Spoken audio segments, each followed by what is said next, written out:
Bom dia a todos vocês. Bom dia, bom dia. Quero convidá-lo a abrir sua Bíblia comigo em Atos, capítulo 2. Atos dos Apóstolos, capítulo 2. Atos, capítulo 2, versículo 37 a 47. Diz assim a palavra de Deus.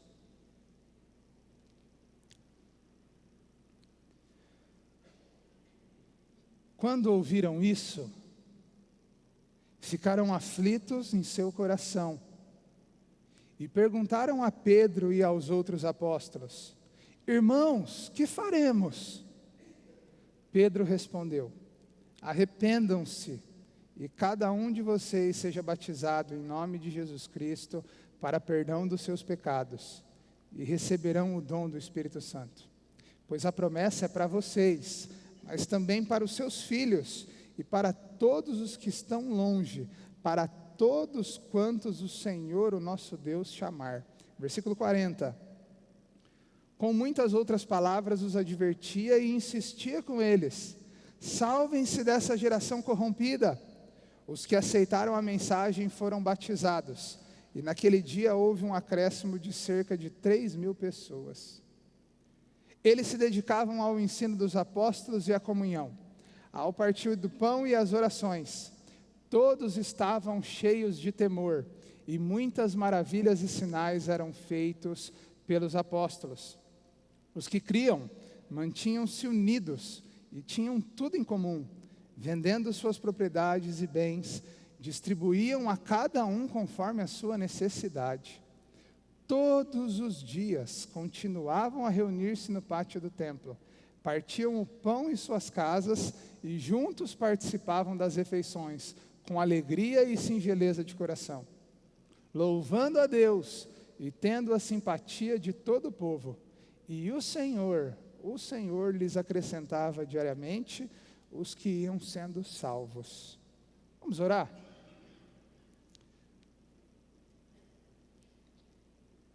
Deus, nós te louvamos, nós te exaltamos, nós te agradecemos pela oportunidade de nos voltarmos para a tua palavra. Nós queremos pedir, Deus, a tua orientação, nós queremos pedir temor e tremor, nós queremos pedir que o Senhor nos conduza, Deus, para que o teu nome seja exaltado. Pois nós oramos, ó Deus, em nome de Jesus. Amém e amém.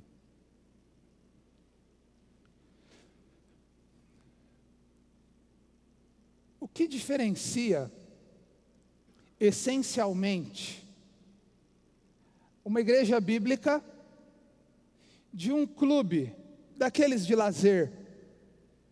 O que diferencia essencialmente, fundamentalmente, qual a diferença principal entre a igreja bíblica e um clube de lazer?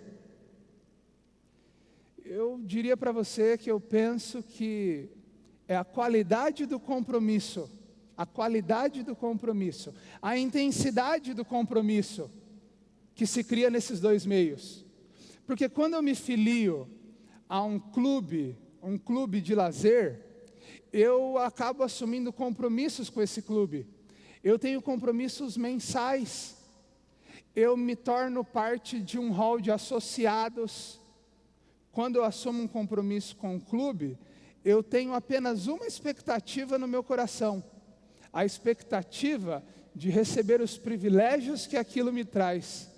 Eu tenho a expectativa, quando eu me filio a um clube de lazer, de receber. Eu pago, logo eu recebo. E a partir do momento que eu deixar de receber, eu paro de pagar, eu paro de frequentar e eu tiro o meu nome do hall de associados. Essa é a qualidade do compromisso de alguém que se filia a um clube de lazer.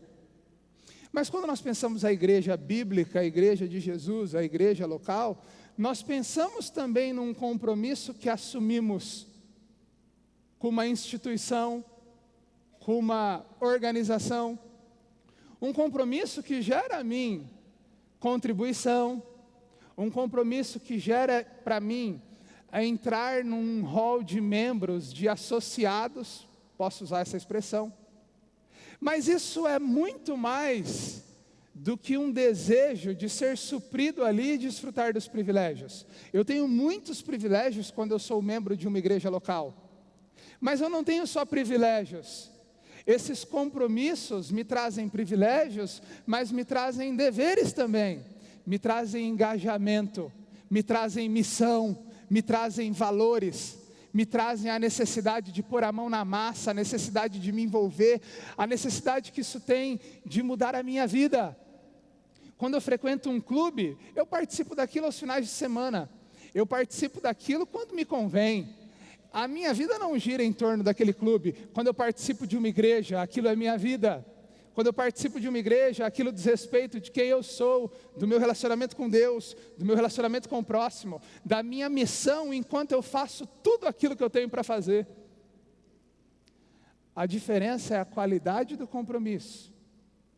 Mas infelizmente, nos dias de hoje, existem muitos cristãos que não entenderam ainda que há diferenças entre um clube de lazer e uma igreja bíblica.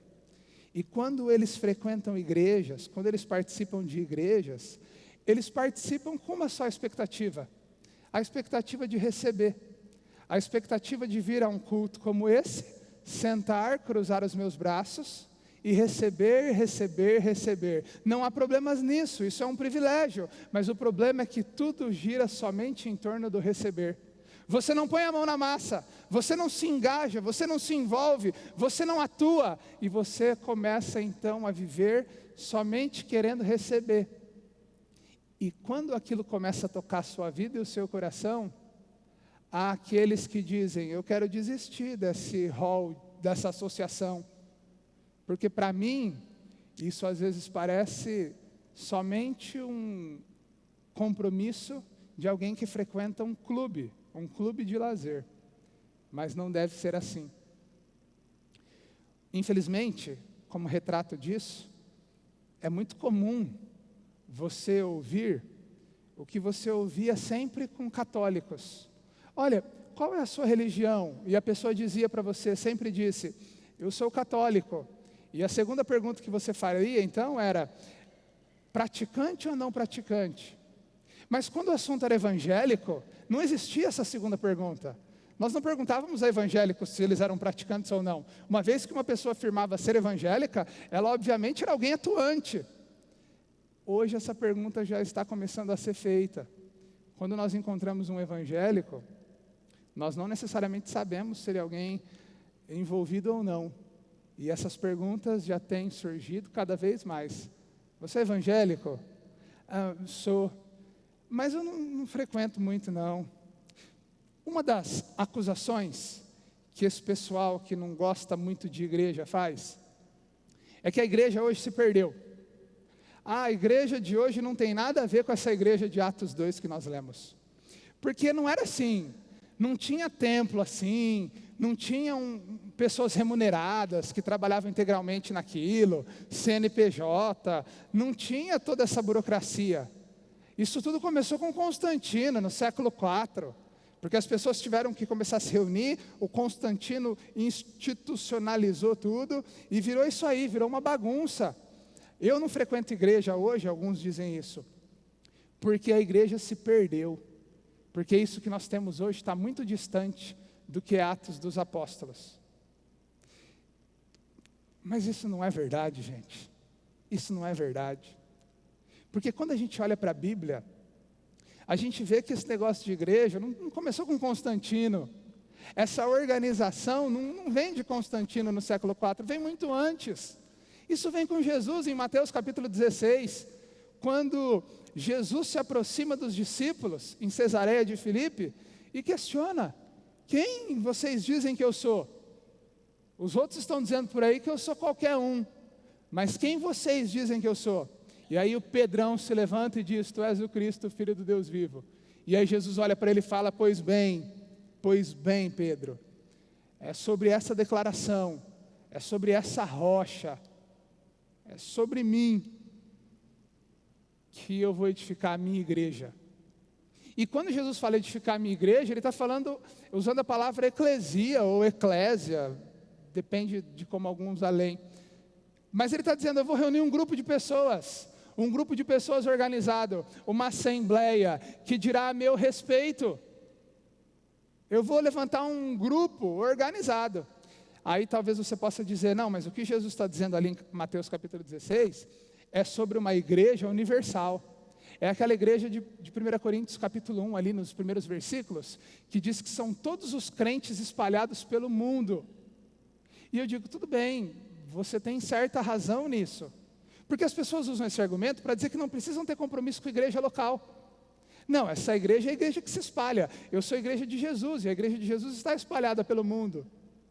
Só que aí em Mateus capítulo 18, Jesus está ensinando os seus discípulos a como eles precisam lidar com os relacionamentos quebrados, com as pessoas que estão em pecado.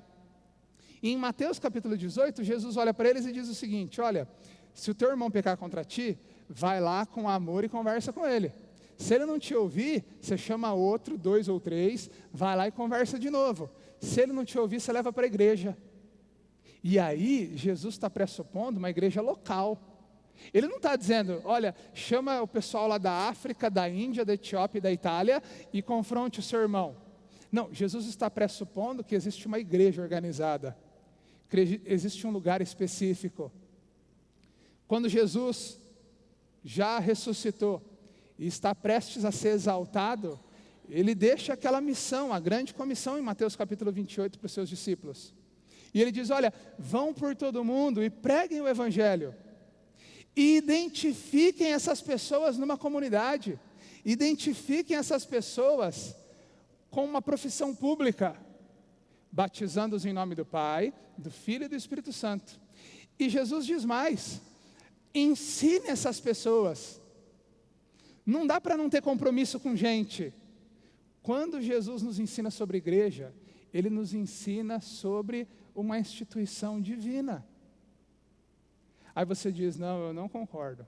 E eu digo, começa então uma igreja. Começa a se reunir em casas, se reúne com algumas pessoas, com alguns irmãos, e diz, aqui nós vamos começar uma igreja, tá bom? Quando surgir a primeira divergência entre vocês, sobre batismo, sobre interpretação da Bíblia, ou essa igreja vai acabar, porque cada um vai querer falar do seu jeito, ou vocês vão ter que criar uma profissão de fé. E quando se cria uma profissão de fé, você já institui um primeiro elemento. Nós temos um jeito de pensar.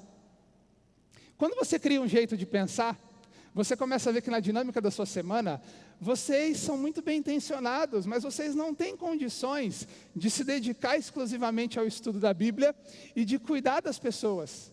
Aí você vai falar, eu preciso de alguém para fazer isso integralmente. Só que esse alguém sozinho não consegue. Eu vou precisar de uma secretária, porque a gente vai se reunir e em casa já não está cabendo, a gente vai ter que alugar um lugar. E se a gente alugar um lugar, não tem como fazer se não tiver CNPJ. E quando a gente aluga esse lugar, a gente precisa rachar as despesas. Daqui a pouco você está passando a sacolinha. E aí você está vivendo essa igreja que é a instituição. Eu entendo que existe um problema chamado institucionalização, que é quando nós vivemos a instituição como um fim. Quando a igreja vira uma empresa, isso é um problema. E pessoas estão certas, porque hoje em dia, muita igreja virou empresa. Mas quando nós olhamos para a palavra de Deus, nós devemos olhar a igreja como uma instituição. Mas uma instituição que não vive pela instituição, mas que tem objetivos pastorais, objetivos ministeriais, objetivos de impactar a sociedade onde ela está com o reino de Deus. Isso torna a instituição saudável. Isso traz compromissos para mim e para você. E nós precisamos viver os privilégios e os deveres desse compromisso. É por isso que eu quero chamar a aula de hoje de compromisso. E eu com isso? Porque nós temos essa tendência de querer só os privilégios e não os deveres. O que eu quero fazer com você hoje é olhar para Atos capítulo 2, do versículo 37 ao 47, e pensar quais são os privilégios que Deus nos dá e quais são os deveres que Deus nos dá a partir disso. Eu preciso lembrar você que na semana passada, a gente defendeu por que essa igreja local existe. A gente defendeu com argumentos como esse que eu trouxe, mas com muito mais argumentos. Como, por exemplo, mostrando que pertencer a uma igreja local é necessário e tem seu fundamento nas Escrituras. Nós vimos que igreja local existe porque a Bíblia fala que precisa existir uma liderança. Se existe uma liderança, pressupõe-se que existe um grupo de pessoas específicos, com liderança específica, com alguém que coordena. Nós vimos também que a Bíblia deixa muito claro que nós precisamos ter ordem e que há disciplina. E como nós nos disciplinaremos se nós não nos conhecermos? Então nós vemos que na igreja primitiva havia disciplina, havia ordem, havia muito provavelmente esse rol de membros. Nós vimos que há imperativos de mutualidade, uns aos outros, coisas que eu não vivo sozinho, eu preciso ter outro. E se eu sou igreja sozinho, eu não consigo exercer a mutualidade. Nós vimos também na semana passada que lá em 2 Coríntios capítulo 2, versículo 6, a igreja vota. E se ela vota, eu não acho que ela sai catando gente na rua para escolher maioria de votos. Ela pega o seu grupo específico. Então, gente, tanto na aula passada quanto nessa aula, a gente quer enfatizar para você a necessidade de um compromisso com a igreja local. Isso traz privilégios, mas isso também traz deveres. Vamos olhar para Atos capítulo 2? Olha só o primeiro privilégio e dever que isso traz para nós. Primeiro, o compromisso com a doutrina. Olha só o versículo 42. Eles se dedicavam ao ensino dos apóstolos. Outras versões vão dizer que eles perseveravam na doutrina dos apóstolos. O que está acontecendo em Atos capítulo 2? Em Atos capítulo 2, muita gente de fora estava reunida em Jerusalém, muita gente dos redores ali da Judéia, Samaria, se reuniram em Jerusalém para celebrar o dia de Pentecostes, a festa da colheita. No dia de Pentecostes, cumpre o que Jesus prometeu para os seus discípulos. O Espírito Santo desce. O Espírito Santo desce e começa a capacitar homens para anunciar o reino. Quando tudo aquilo acontece, a igreja tem aproximadamente 120 membros. Pedro se levanta e começa a pregar o evangelho ali. E começa a explicar tudo o que está acontecendo. Diz o texto bíblico que aproximadamente 3.000 pessoas se convertem. E quando essas pessoas se convertem, o que eles começam a fazer? Eles começam a estruturar uma igreja local. E nessa igreja local, eles tinham um privilégio, que era participar do compromisso com a doutrina. O que é a doutrina dos apóstolos aqui? São todas as orientações que os apóstolos, os 12, Paulo ainda não estava na jogada, eles deixavam para aquela igreja. São as orientações, os ensinamentos que Deus, por meio daqueles apóstolos, eles tinham poder para aquilo, por isso que a gente entende que o período apostólico acabou, eles orientavam as pessoas a como obedecer Jesus, a como viver para a glória de Deus. O que seria para nós a doutrina dos apóstolos hoje? Isso aqui, a Bíblia. E esse é um privilégio que você e eu temos. Quando nós nos reunimos como igreja, gente, nós temos o privilégio de ter o discernimento bíblico. Nós temos o privilégio de não só ser chamado por Jesus, mas de crescer num processo de santificação. Quando você escuta a Bíblia aqui, você tem a oportunidade de aprender mais, você tem a oportunidade de ter o seu coração exposto, você tem a oportunidade de ter Deus falando com você e mostrando como Ele quer que você viva. Por isso que é importante esse compromisso, porque traz um privilégio, a voz de Deus para o seu coração. É por isso que nós nos reunimos aqui. Nesse momento nós nos reunimos para que Deus fale ao nosso coração. E esse compromisso com a igreja, com a doutrina da igreja que é bíblica, isso traz privilégios para nós.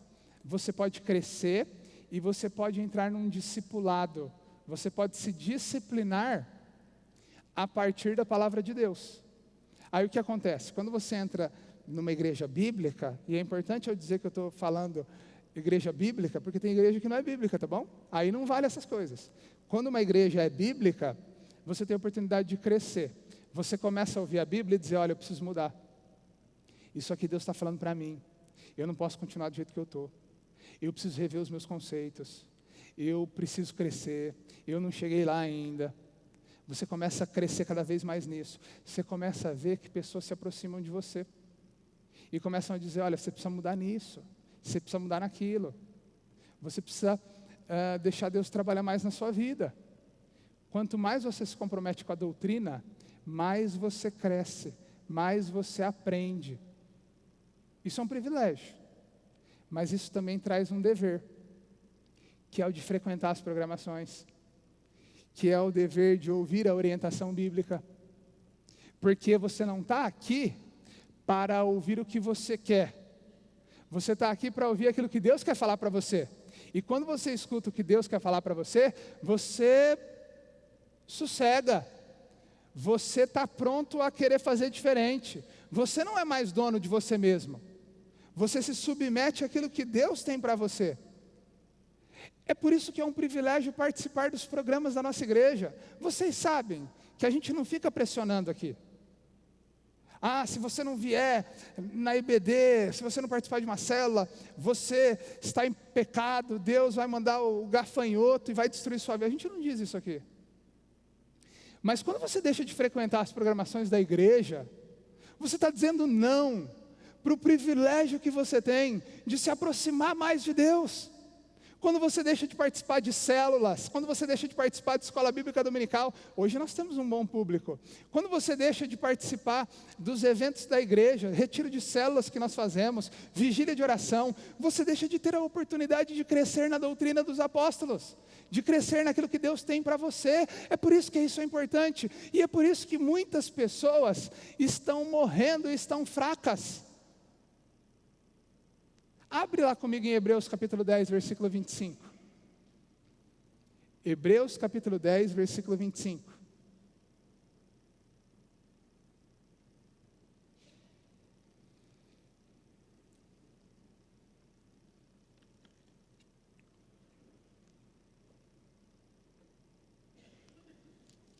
Olha só o que diz o texto bíblico. Não deixemo-nos. Eu não sei de onde tirei esse deixemos. Não deixemos de reunir-nos como igreja, segundo é costume de alguns, mas procurem encorajar-se uns aos outros, ainda mais quando vocês veem que se aproxima o dia. Gente, a carta aos Hebreus é uma carta de advertência. A carta aos Hebreus é uma carta que o autor desconhecido está falando para aqueles cristãos sobre a importância deles terem fé. A carta aos Hebreus é um chacoalhão. Você quer ver Deus puxando sua orelha, você lê a carta aos Hebreus. E quando ele chega no capítulo 10, no versículo 25, sabe o que ele está querendo dizer aí? Vocês estão deixando de viver pela fé. Vocês estão vivendo de maneira incrédula. Vocês conheceram a Jesus, vocês professaram fé em Jesus, mas vocês estão se afastando e tornando a vida espiritual de vocês uma vida insensível, sem a presença de Deus. Sabe por quê? Porque vocês estão deixando de se reunir como igreja. Vocês não estão participando dos cultos como deveriam. Vocês não estão participando das células como deveriam. Vocês só estão vivendo de domingo à noite. Estou trazendo para os nossos dias, tá bom? Vocês só vêm no culto de domingo à noite. Domingo à noite é tudo lindo, domingo à noite é tudo bonito, mas vocês estão frios. E aí, gente, a gente tem uma igreja de domingo à noite que ela lota. Mas de domingo de manhã, muito embora tenhamos um bom público hoje, olha como ela tem bancos vazios. E aí as pessoas começam a esfriar na fé, viver descompromissadas com Deus. E Hebreus 10, 25 diz, está aí. A igreja dá oportunidades para você, a igreja dá privilégios para você, mas você não entende isso como um dever. você fica vivendo do jeito que você quer e frequentando daquilo que você quer. É um privilégio ter programações, é um privilégio se engajar, é um privilégio se comprometer com a doutrina. Gente, aqui, eu vou ter que gastar um tempo maior nesse ponto. Eu não gosto de fazer isso que eu vou fazer agora, tá bom? Mas eu preciso fazer isso porque isso é didático e isso ensina o nosso povo. Eu quero falar com vocês, uma vez que nós estamos falando sobre programações da nossa igreja, sobre esse modelo de discipulado apostólico chamado MDA e as programações que isso traz, como por exemplo, face a face ou encontro com Deus. Tem sido comum no nosso meio pessoas nos procurar, querendo participar desses encontros, querendo elementos dessa igreja no nosso meio. O que eu quero dizer para vocês hoje? Com muito respeito, temor a Deus, eu orei muito por esse momento.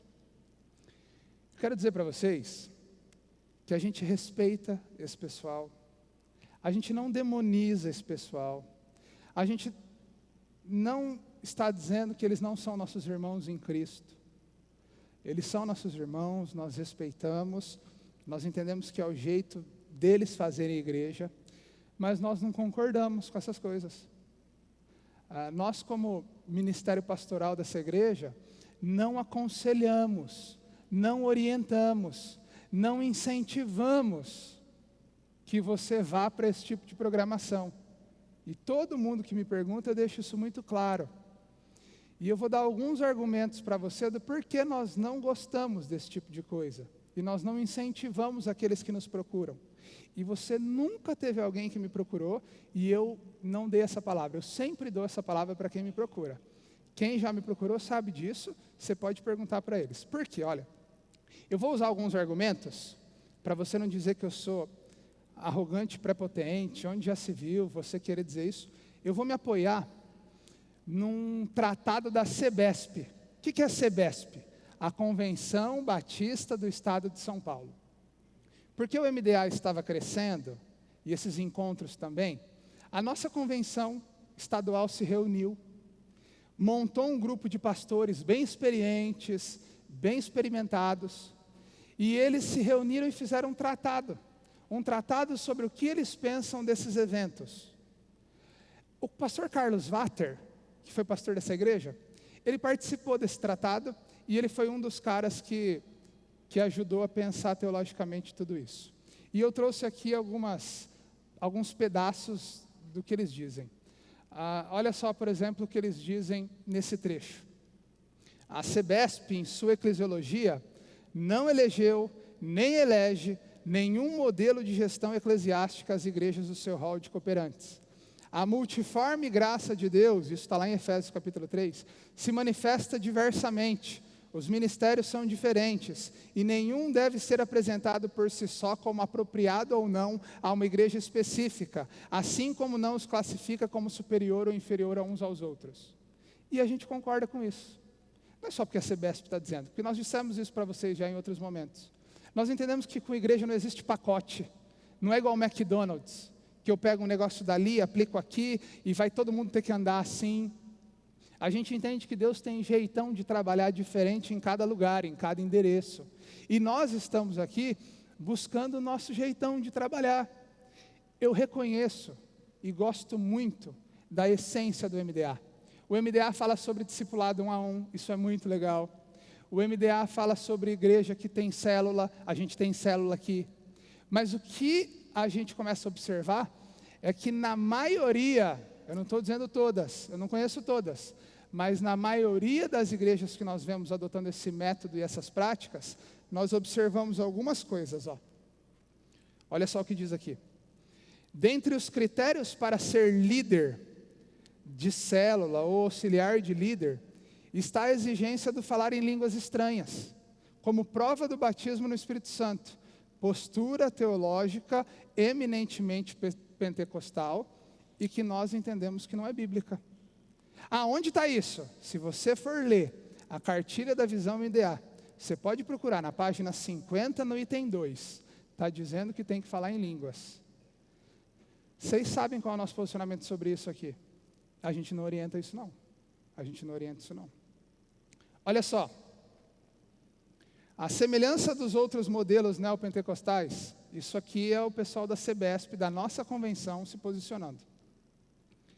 O MDA desenvolve algumas práticas extremamente místicas que acontecem especialmente e preliminarmente nos encontros face a face e gradualmente nas demais celebrações. Por exemplo, é comum, estou dizendo que isso acontece em todos, mas é comum, nesses encontros, você vê borrifamento coletivo de óleo na cabeça das pessoas.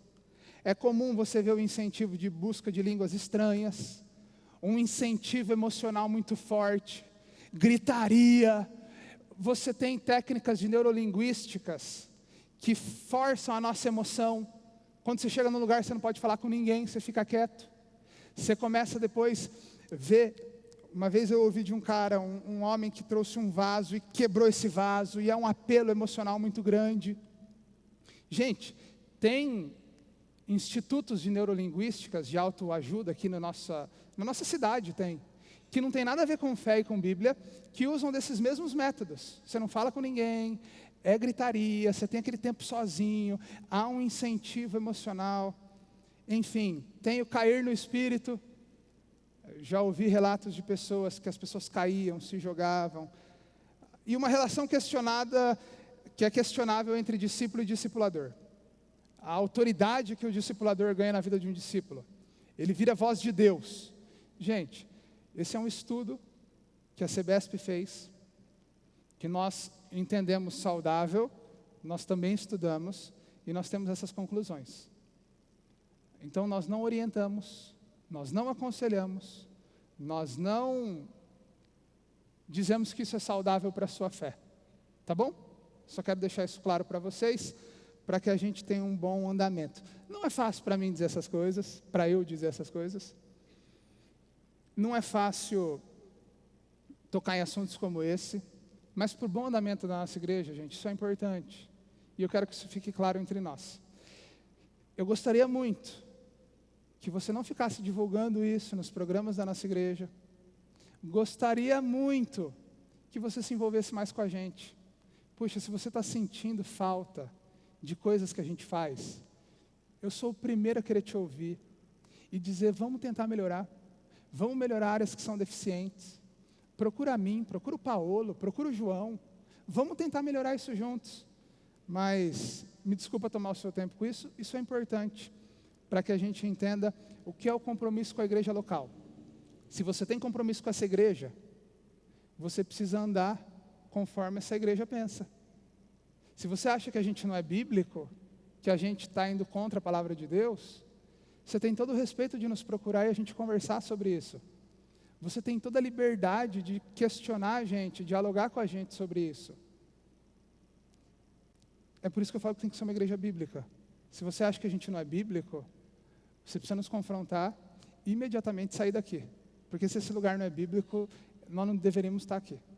Tá bom, gente? Ok. Então, uma igreja bíblica, ela tem compromisso com a doutrina, ela tem compromisso com a comunhão. Olha lá comigo de novo para o versículo 42 e para o versículo 46. Minha boca até secou. Mas eu falo isso com muito amor. Versículo 42. Eles se dedicavam ao ensino dos apóstolos e à comunhão. Olha o versículo 46. Todos os dias continuavam a reunir-se no pátio do templo. Eles partiam o pão em suas casas e juntos participavam das refeições com alegria e singeleza de coração. Sabe qual é o privilégio de participar de uma igreja? Ter o compromisso com a comunhão? Você tem a consciência de que você não está sozinho. Nos dias difíceis, você tem irmãos para te acolher. Nos dias difíceis, você tem a oportunidade de pessoas chegarem a você e te colocarem para cima. Você tem a oportunidade de, enquanto você compartilha de lutas, a ver que pessoas também compartilham de lutas. Quando você se alegra, a ter irmãos se alegrando com você. Isso é um privilégio. É um privilégio nos reunir como essa igreja. Mas também traz um dever para nós. É o dever de permitir que outros invistam em sua vida e você também investir na vida de outros. Esse texto de 1 Coríntios, capítulo 12, versículo 21, é aquele texto que está dizendo que o olho não pode dizer para a mão não pode dizer para o pé, uma parte do corpo não pode dizer para a outra que eles não são importantes. Todo mundo é importante, todo mundo tem a sua função. Uns desempenham em áreas específicas, ou em áreas de maior evidência, outros nos bastidores, mas todo mundo é importante. E quando eu me dedico à comunhão dos irmãos, eu cresço. Pessoas investem na minha vida, eu me aproximo de pessoas que professam a mesma fé que eu começo a me relacionar melhor com o próximo, e isso aumenta inclusive o meu relacionamento com Deus. É por isso que é um privilégio, gente, é um privilégio participar da comunhão, mas isso gera dever também. É dever seu enquanto crente, investir na vida de outros. É dever seu enquanto crente, chegar mais cedo, cumprimentar as pessoas, dar a mão para todo mundo, sorrir para todo mundo, buscar se orientar quando está difícil o dia, buscar ser sensível se há pessoas no seu meio que estão sofrendo. É dever nosso procurar as pessoas. Não é só papel do pastor procurar as pessoas, não, é papel seu também. Essa igreja está assim porque as pessoas estão assado, então procure cada uma dessas pessoas assadas e as esfrie, ajude-as para a glória de Deus. Essa piada foi muito ruim, né, gente? Tem um curso no seminário para ser pastor, contar piadas ruins. Tá bom. Olha só, compromisso com as ordenanças de Jesus, compromisso com a doutrina, compromisso com a comunhão, compromisso com as ordenanças. Olha só comigo no versículo 42. Eles se dedicavam ao ensino dos apóstolos e à comunhão. E ao partir do pão. O significado de partir do pão pode ser dois. O primeiro deles, comunhão. Eles dividiam o pão e andavam juntos, como diz no versículo 46. Mas existe um significado específico. Quando você vive igreja local, você tem o privilégio de desfrutar da ceia. Sem igreja, você não vive ceia. Porque a ceia, não dá para você chegar na sua casa, eu estou assistindo televisão, agora vou parar tudo, vou pegar o pão, vou pegar o suco de uva, e eu vou agora celebrar a ceia. A ceia é feita para celebrarmos em comunidade. Quando você participa de uma igreja local, você tem o privilégio de ser edificado com a ceia do Senhor, esse memorial, que nós faremos inclusive hoje à noite. Esse memorial que foi deixado por Jesus a nós. Memorial esse que nos tira da monotonia da fé. Memorial esse que nos lembra do que é o centro da nossa fé. Nós temos o privilégio, não está aqui, mas temos em outros textos, de participar do batismo. Você tem a oportunidade de, quando você pertence a uma igreja saudável, uma igreja bíblica, de professar publicamente essa fé. É isso que significa o batismo. Você vai dizer para todo mundo na sociedade: eu sou diferente, eu me entreguei para Jesus, a minha vida é outra, eu tenho relacionamento com Deus. E você pode ter também, quando você participa de uma igreja bíblica, você participa do partir do pão. Eles faziam isso lá na igreja primitiva. Nós participamos e fazemos isso aqui também. Só que isso gera dever para nós. Você precisa lutar para que você não seja um crente automático. Um crente que venha no culto só porque tem que vir no culto.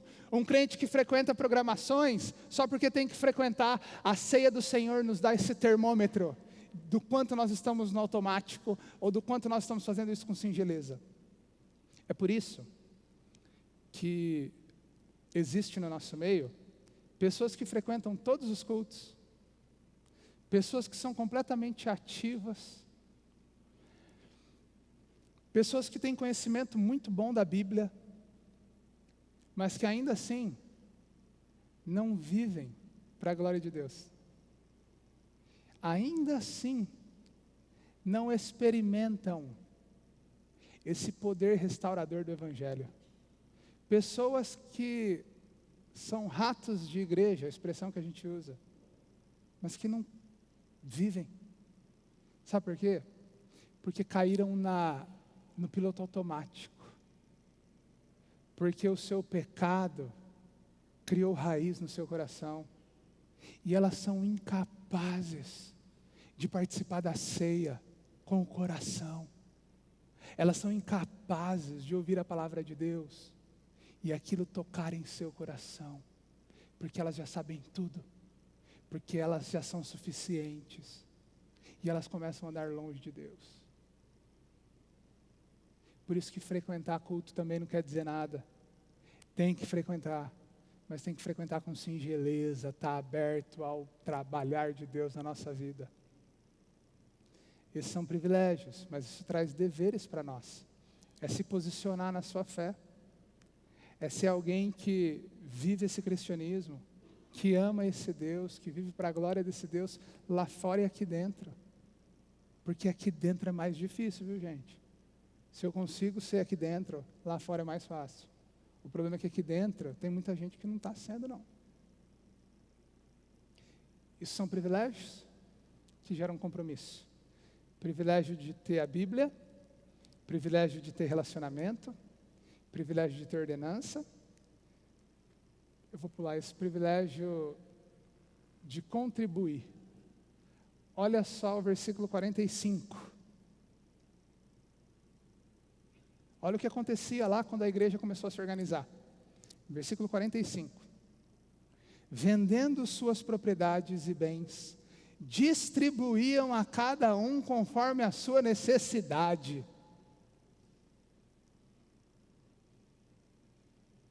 É importante a gente pontuar isso aqui.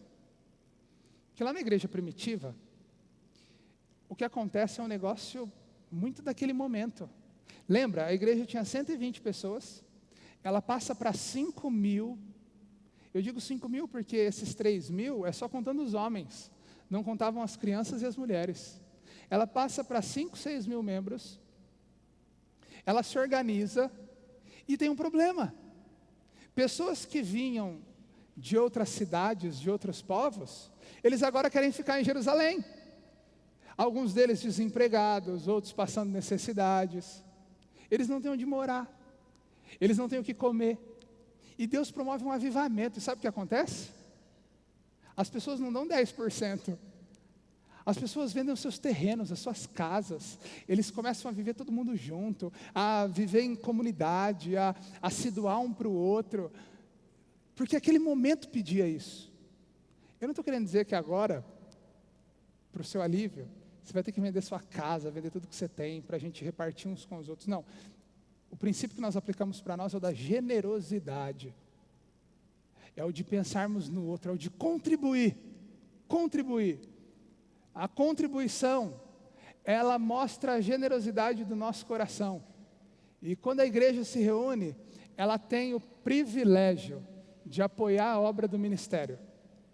Você pode contribuir com seus dons e talentos, você pode contribuir com seus esforços, você pode contribuir com seu dinheiro.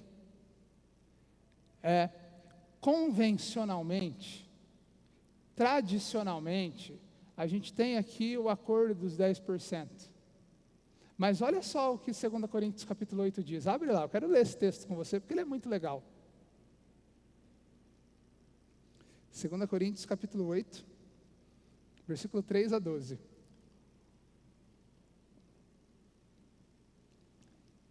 Nós iremos lê-lo com alguma calma, tá bom?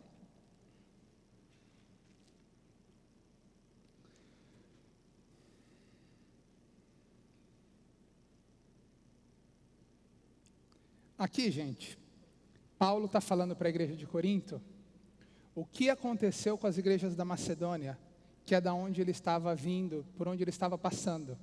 Ele diz o seguinte, pois dou testemunho, irmãos, de que eles deram tudo quanto podiam, e foram além, eles deram mais do que podiam, por iniciativa própria. Paulo diz, eu não fiquei obrigando ninguém, eu não fiquei ameaçando. Se você não der dinheiro, você vai para o inferno. Se você não der dinheiro, o gafanhoto vai tomar. Se você não der dinheiro, Deus vai pesar a mão na sua vida. Não, irmãos, foi por iniciativa própria. E eles nos suplicaram insistentemente o privilégio de participar da assistência aos santos. E não somente fizeram o que esperávamos, mas entregaram-se primeiramente a si mesmos ao Senhor, e depois a nós pela vontade de Deus. Sabe que lição isso traz para nós? De que não adianta nada eu vir aqui trazer meu dízimo se eu não tiver com o coração naquilo. De que antes de trazer dinheiro para a igreja, eu tenho que trazer meu coração, eu tenho que trazer minha adoração, a minha entrega de vida, o contribuir com aquilo que eu sou, e depois eu contribuo com o meu dinheiro, porque a contribuição financeira é uma resposta de adoração. Versículo 7. Todavia, assim como vocês se destacam em tudo, na fé, na palavra, no conhecimento, na dedicação completa e no amor que vocês têm por nós, destaquem-se também nesse privilégio de contribuir. Não lhes estou dando uma ordem. Olha só que interessante o Novo Testamento. Mas eu quero verificar a sinceridade do amor de vocês, comparando com a dedicação dos outros, pois vocês conhecem a graça do nosso Senhor Jesus, que sendo rico se fez pobre por amor de vocês, para que por meio da sua pobreza vocês se tornassem ricos. Esse é o meu conselho, diz o apóstolo Paulo. Convém que vocês contribuam. É um dever. É um dever. Já que desde o ano passado vocês foram os primeiros, não somente a contribuir, mas também a propor esse plano. Agora, completem a obra, para que a forte disposição de realizá-la seja igualada pelo zelo em concluí-la, de acordo com os bens que vocês possuem.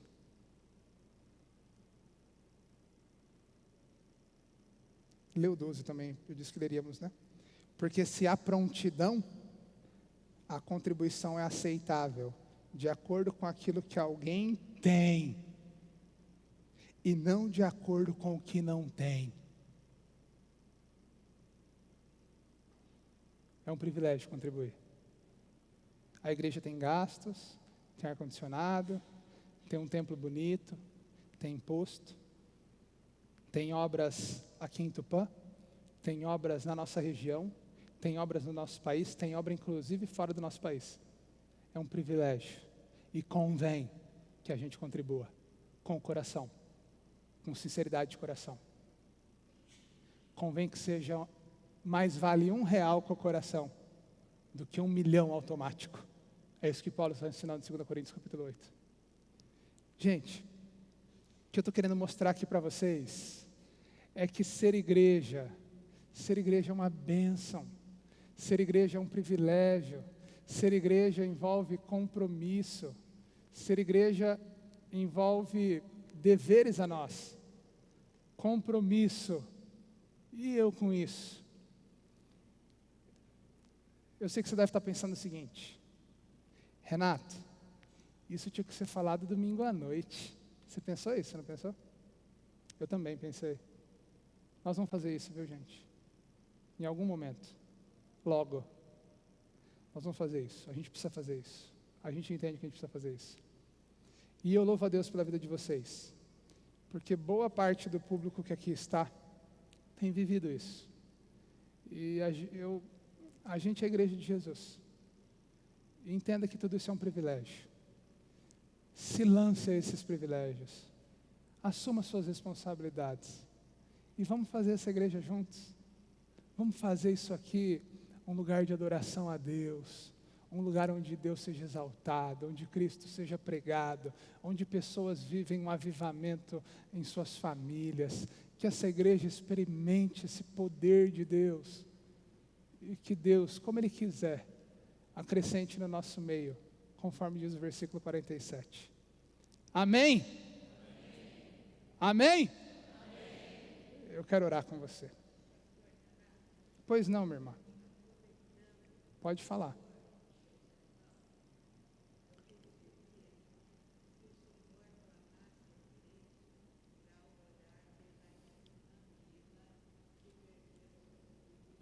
Vamos orar sim, irmã. Ela é da presbiteriana, né? Mas ela é muito querida. Tá bom. A irmã Marisa, gente, está pedindo oração pela dona Bila. A dona Bila é lá da Igreja Presbiteriana Independente, nossa irmã em Cristo. Chama muito aquela igreja, o pastor Tiago. A dona Bila perdeu seu filho. O filho da dona Bila faleceu ontem, né? Ele estava com câncer. Ele precisou fazer um transplante de fígado e teve hemorragia, né? Eu sei que teve hemorragia e veio a falecer. Ontem à noite eu falei com ela. Ela, na medida do possível, está bem. Mas vamos orar por essa irmã. Vamos orar pela família. Tá bom, gente? Baixe sua cabeça, feche os seus olhos.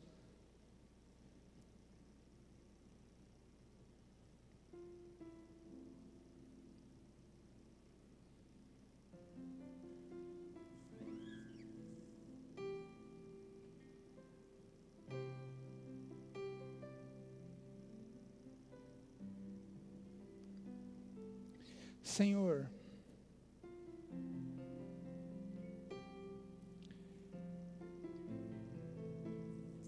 a minha tendência nessa manhã é ficar triste por olhar o descompromisso de muitos crentes com a tua igreja. Mas Deus, não é isso que toma o meu coração nesse momento. O que toma o meu coração nesse momento, Deus, e eu quero que tome o coração dos meus irmãos, é a alegria de poder pertencer à tua igreja. É a alegria de poder participar de tudo isso. Senhor, se não fosse a tua graça, aonde nós estaríamos? Se não fosse o teu toque, a tua mão de misericórdia, para onde iríamos, Deus? Só tu tens palavra de vida. Deus, eu quero te agradecer muito, porque o Senhor alcançou a minha vida um dia, porque o Senhor alcançou a vida dos meus irmãos que aqui estão, porque o Senhor operou um milagre na nossa vida, Deus.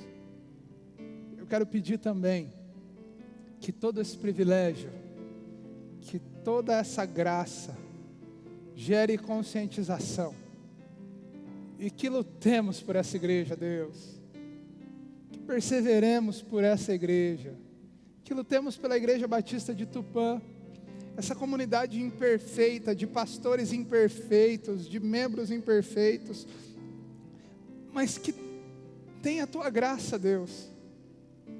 Eu quero pedir como pastor dessa igreja, junto com o Paulo, que o Senhor nos ajude, Deus. O Senhor nos dê sabedoria, discernimento, para sermos essa igreja santa, saudável, que te ama. Eu peço pelos meus irmãos que o Senhor os ajude também a ser essa igreja, que o Senhor os ajude a viver essa igreja, que a gente assuma as responsabilidades dadas a nós, e façamos isso com alegria, com adoração, porque convém que o teu nome seja exaltado, e que nós sejamos diminuídos. Ao Senhor nós queremos dar toda a honra, ao Senhor nós queremos dar toda a glória, e nós queremos fazer isso, Deus, nos méritos de Jesus. Amém, amém e amém.